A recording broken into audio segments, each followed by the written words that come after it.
Hi అండి. ఈరోజు ఇంకొక ఫీల్ గుడ్ స్టోరీతో మీ ముందుకొచ్చేసాను. ప్రతి ఒక్కరూ తప్పక వినాల్సిన కథ. మనకి తెలుసో తెలియకో తప్పులు చేస్తూనే ఉంటాం. మరి ఆ తప్పు సరిదిద్దుకున్నారా? లేదా? స్టోరీని ఎక్కడ స్కిప్ చేయకుండా వినండి.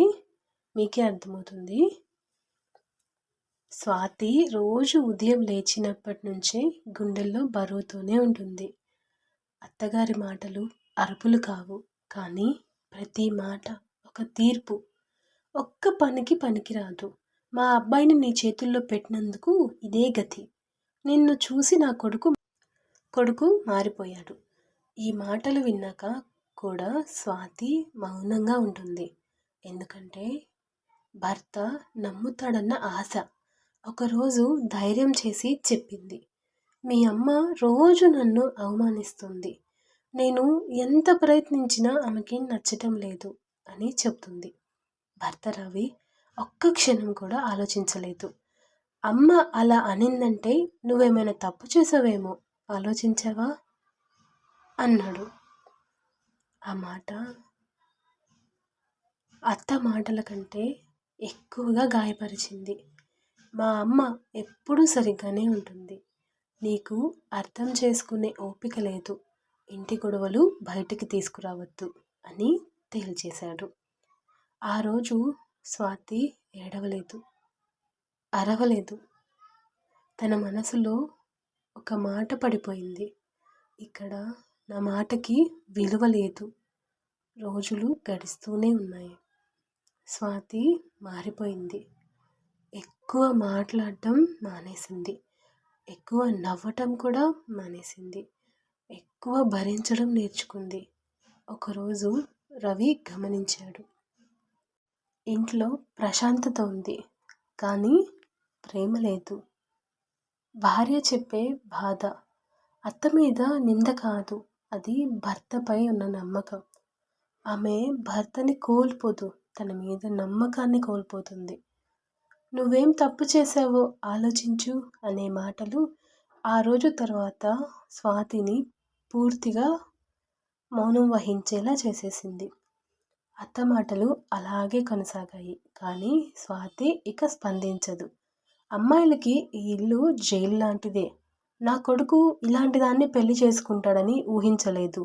ఈ మాటలు విన్నప్పుడు స్వాతి గుండెల్లో ఏదో విరిగిపోయేది.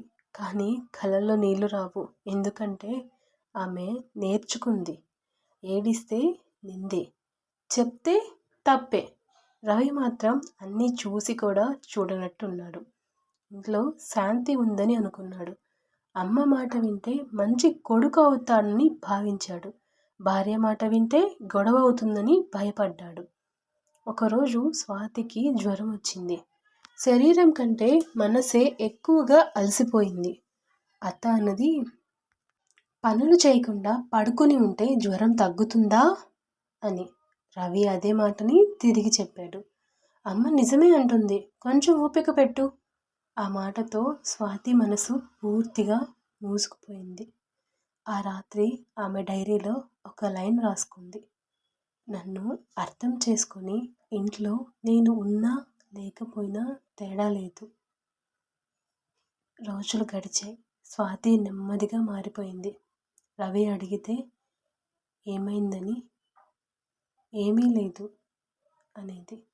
కానీ ఆ ఏమీ లేదులో చాలా బాధ దాగి ఉందని రవికి మాత్రం ఏం తెలుసు. ఒకరోజు రవి స్నేహితుడు ఇంటికి వెళ్ళాడు. అక్కడ స్నేహితుడి భార్య అత్త మధ్య జరిగిన మాటల్ని విన్నాడు. ఆ స్నేహితుడు తన భార్య పక్కన నిలబడి అన్నమాట, అమ్మా, ఆమె నా భార్య. ఆమెను గాయపరిస్తే నన్నే గాయపరిచినట్టు. ఆ మాట రవి గుండెల్లో బలంగా తాకింది. ఇంటికి వచ్చాక మొదటిసారి స్వాతి ముఖాన్ని గమనించాడు. నవ్వు లేదు, వేరు మాట లేదు, తన కోసం ఎదురు చూపు కూడా లేదు. అప్పుడే అర్థమైంది, భార్య నిశ్శబ్దంగా ఉంటే సమస్య తీరినట్టు కాదు, ఆమె లోపలే ఓడిపోయినట్టు. కానీ మొదటిసారి తన మనసుకు ఊరట కలిగింది. ఆ రాత్రి రవి స్వాతి దగ్గర కూర్చొని అన్నాడు, నువ్వేం తప్పు చేశావు అని అడిగాను. కానీ నిజానికి నేను ఏం తప్పు చేశానో ఇప్పుడు అర్థమైంది. స్వాతి కళ్ళల్లో నీళ్ళు వచ్చేశాయి. అవి కోపం వల్ల కాదు, ఆశ వల్ల. నువ్వు చెప్పిన ప్రతి మాట వినాలి, నిన్ను నమ్మాలి. అదే నా భర్తగా బాధ్యత తీసుకోవడం అన్నాడు రవి. స్వాతి ఏమీ మాట్లాడలేదు. కానీ ఆ రోజు ఆమె మనసులో ఒక చిన్న వెలుగు వెలిగింది. ఎందుకంటే చాలా ఆలస్యంగా ఆయన అర్థం చేసుకున్నాడు అనే సంతోషంతో కళ్ళలో నుంచి నీళ్లు కారాయి. మరుసటి రోజే తమ అమ్మని కూర్చోపెట్టి, అమ్మ, తను నన్ను నమ్మి ఇక్కడికి వచ్చింది. తనని అవమానిస్తే నన్ను అవమానించినట్టే. ఈ రోజు నుంచి ఈ ఇంట్లో నాకు ఎలాంటి విలువ అయితే ఇస్తున్నారో నా భార్యకి అదే విలువ ఇవ్వాలి అని తేల్చి చెప్పేశాడు. ఇదేనండి స్టోరీ. స్టోరీ కాబట్టి ఇందులో మార్పులు చేయడం కుదురుతుంది. నిజ జీవితంలో ఇలాంటి స్వాతిలు ఎంతోమంది. భర్తగా భార్యని ప్రేమించండి. ఇంట్లో ఏదైనా సమస్య ఉంటే దానిని దూరం చేసి, ఇటు తల్లికి తగ్గ తనయుడని, అటు భార్యకి మంచి భర్తగా ఉండండి. ఎవరి తప్పు ఉంటే వారినే అనండి. ఎవరి తప్పైనా భార్యని నిందించడం తప్పు. అర్థం చేసుకుంటారు అని భావిస్తున్నాను. Thank you so much. Story కనుక నచ్చినట్లయితే ప్లీజ్ మన ఛానల్ని సబ్స్క్రైబ్ చేసుకోండి. Thanks for watching.